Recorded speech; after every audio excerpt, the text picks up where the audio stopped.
बहुत महत्वपूर्ण सवाल है, क्योंकि पॉलिटिक्स में चैलेंजेस होते हैं। क्या आपको नहीं लगता कि एज अ चैलेंजर वो आ सकते हैं? पिछली बार आप चैलेंजर थी, you won. As a politician क्या वो एक बार फिर आएंगे? आपका असेसमेंट क्या है? जो स्वयं दूसरों के सहारा लेकर, व्हाट इज योर असेसमेंट? जो स्वयं एक लोकसभा क्षेत्र में 2 पार्टियों का सहयोग लेकर लड़ता है, वो स्वयंभू क्या विजेता है, वो भी एक प्रश्न है।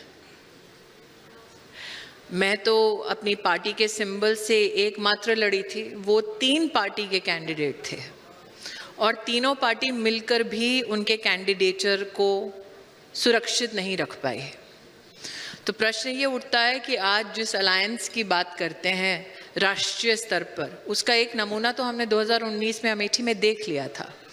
तीनों मिलकर भी कांग्रेस के राष्ट्रीय अध्यक्ष को बीजेपी के एक साधारण कार्यकर्ता से बचा नहीं पाए। तो आज अगर आप 24 की घोषणा करवाना चाहते हैं, वो इतिहास तो हम रच चुके जो हमने 19 में रचा था। 24 में अगर पुनः कांग्रेस के राष्ट्रीय अध्यक्ष लड़ने आए तो आप कह सकते हैं कि क्या इतिहास अपने आप को दोहराएगा। अब 24 में जो आएंगे वो कांग्रेस के अध्यक्ष तो नहीं होंगे। क्या आप मल्लिकार्जुन खड़गे जी को इनवाइट कर रही है अमेठी में? मैं बीजेपी की एक साधारण कार्यकर्ता हूँ। खड़गे जी भी क्या स्वतंत्र हैं ये निर्णय लेने के लिए, ये आप सुनिश्चित कर सकते हैं मुझसे बेहतर। लेकिन हाँ, इतना ज़रूर कह सकती हूँ कि अमेठी से भाजपा से कौन लड़ेगा इसकी घोषणा मैं नहीं कर सकती, लेकिन कार्यकर्ता के नाते ये आश्वासन आपको निश्चित दे सकती हूँ कि जीत पुनः भाजपा की होगी। तो आप चैलेंज दे सकते हैं राहुल गांधी को कि वो आए और जो खुद चैलेंज हो उसको चैलेंज देने की जरूरत नहीं है। स्मृति जी, 2024 के पहले राज्य के जो चुनाव है उसमें एक माहौल बिल्डिंग होता है, और दिल्ली में जैसे मैं हमेशा कहता हूं, यहाँ बहुत लोग चाहते हैं कि कांग्रेस वापस आए, किसी तरह से आए, खिचड़ी सरकार बने। कौन चाह रहा है? लुटियन की जो मीडिया है, कई लोग हैं, कई इंटरेस्टेड पार्टीज हैं, कई लोग चाहते हैं कि एक तरह से एक ऐसी सरकार आए जो अलग हो जो प्रेजेंट सरकार से, उससे वो चाहते हैं कि अलग कैसे? अलग इन द सेंस जैसे कि रिमोट कंट्रोल द्वारा चलाई मैं आपको समझा देता हूँ। वो जैसे 1996 से जो सरकारें बनी थी, खिचड़ी सरकार, कोalition गवर्नमेंट्स, वो चाहते हैं वो आए क्योंकि कोalition गवर्नमेंट्स मैनेजेबल होते हैं कई लोगों के लिए। तो मेरा सवाल आपसे ये है स्मृति जी, माहौल क्या है? क्योंकि राज्य चुनाव में सब लोग आजकल यही बात कर रहे हैं कि छत्तीसगढ़ तो बीजेपी के लिए मुश्किल है, मध्य प्रदेश 50-50 है, ये जनरल टॉक है। राजस्थान शायद बीजेपी के चांसेस हैं, लीडरशिप इश्यूज हैं, तेलंगाना आपके हाथ में नहीं है। और अगर ये राज्य चुनाव आपके खिलाफ हो जाए, अगर जो रिजल्ट है इज नॉट प्रो बीजेपी, तो जो माहौल बनेगा वो आपके खिलाफ बनेगा 2023 में, जिसका प्रभाव एक 2024 में होगा। तो इसका जरा आप विस्तृत तौर से आपकी इंटरनल असेसमेंट और एनालिसिस क्या है?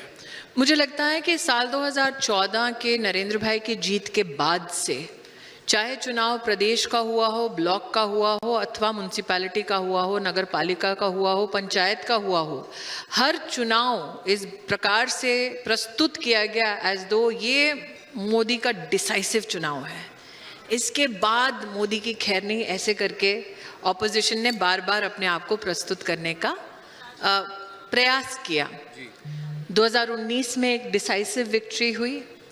24 और यहाँ संत महापुरुष बैठे हैं तो उनके सामने बड़ी ह्यूमिलिटी के साथ कहती हूँ, 24 में भी जो हम जीत का भाजपा का आकलन लगा रहे हैं वो मात्र एक ओवर कॉन्फिडेंस का प्रतिबिंब नहीं है, रिफ्लेक्शन नहीं है। 2-3 प्रमुख विषयों के आधार पर हम कह रहे हैं कि 24 में पुनः नरेंद्र मोदी जीतेंगे। एक, आप अगर आज ऑपोजिशन के समूह को देख लें तो वो कहते हैं कि हम एकजुट इसलिए नहीं हो रहे क्योंकि हमें राष्ट्र को उन्नति के पथ पर ले जाना है। वो कहते हैं हमारा एजेंडा बस एक ही है कि मोदी को कैसे हराएं। तो इतनी सारी राजनीतिक दलों का समूह जो है वो आपके राष्ट्र के लिए क्या करेंगे इसका मानचित्र उनके पास नहीं है। वो कहते हैं कि तुम अपनी किस्मत आने वाली 5 सालों के लिए हमारे नाम कर दो, और हमारे पास, विपक्ष के पास वो कौन कौन सी सुविधाएं हैं या क्या मानसिकता है जिसके नाते वो ये कहते हैं कि अपनी किस्मत हमारे नाम लिख दो। उनके नाम जब देश ने अपनी किस्मत लिखी 10 साल सतत, तो देश को क्या मिला? करप्शन के कई केसेस। देश को क्या मिला? आंतरिक सुरक्षा की दृष्टि से चुनौती। देश को क्या मिला कि आप इस प्रकार की अर्थव्यवस्था को प्रस्तुत करते हैं जो अंदर ही अंदर अपने देश की जितनी भी सुविधाएं हैं उनको करप्शन के माध्यम से निचोड़ लेती हैं और गरीब को और गरीब बनाती हैं। आज अगर नरेंद्र मोदी को अपनी रिपोर्ट कार्ड देनी हो 9 साल के काम की, तो हम कह सकते हैं धड़ल्ले से कि 11 करोड़ गरीब परिवारों को जीवन में पहली बार शौचालय बनाकर देना गांधी खानदान के लिए कोई विशेष बात नहीं होगी, लेकिन उन 11 करोड़ परिवारों के लिए हर दिन इज्जत के साथ शुरू करना एक बहुत बड़ी बात है।